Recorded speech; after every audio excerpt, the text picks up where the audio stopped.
Ассалаумағалейкум құрметті достар, бүгін сіздермен бірге Сұмдық ТВ каналы.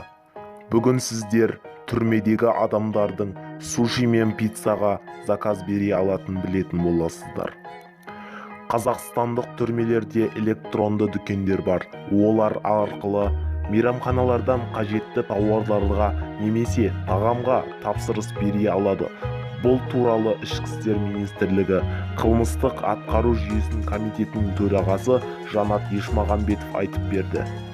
Электронды дүкендер түзеу мекемелерінде қылмыстық атқару жүйесін реформалау аясында пайда болды. Олар 2019 жылдан бастап сотталушыларға қолжетімді. Мұнда 400-ден астам тауарлар ұсынылған. Олардың барлығы тергеу изоляторларында мен түзеу колонияларында сатуға қауіпсіз өнімдер. Бұған тамақтар, сусындар, тұрмыстық химия, кеңсе тауарлары, киім-кешек жатады.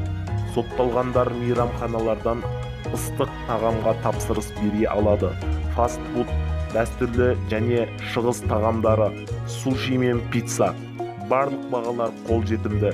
Интернет дүкенді сотталғандардың туыстары да қолдана алады.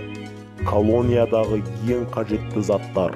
Бұл әсіресе пандемия жағдайда өте маңызды және контактсыз жеткізу түзеу мекемесінде вирустың таралуына жол бермейді, деді Жанат Ешмағамбетов.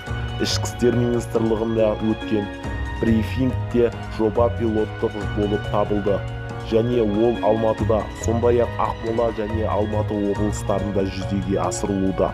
Болашақта біз бұл тәжірибені елдің барлық колонияларында енгізуді жоспарлап отырмыз. Бұл біздің жүйені реформалардың ең маңызды бағытта және сотталмағандардың әлеуметтік бейімделуінің үшін үлкен маңызы бар.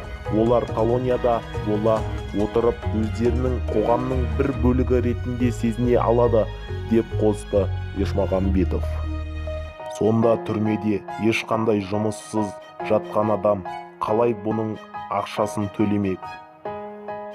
Түрмеде интернет түгілі телефон ұстатпайды ғой. Бұған қалай қарасақ болады? Ешмағамбетовтың түсіндіруін күтетін боламыз. Сіздерден каналға тіркеліп лайк басуларыңызды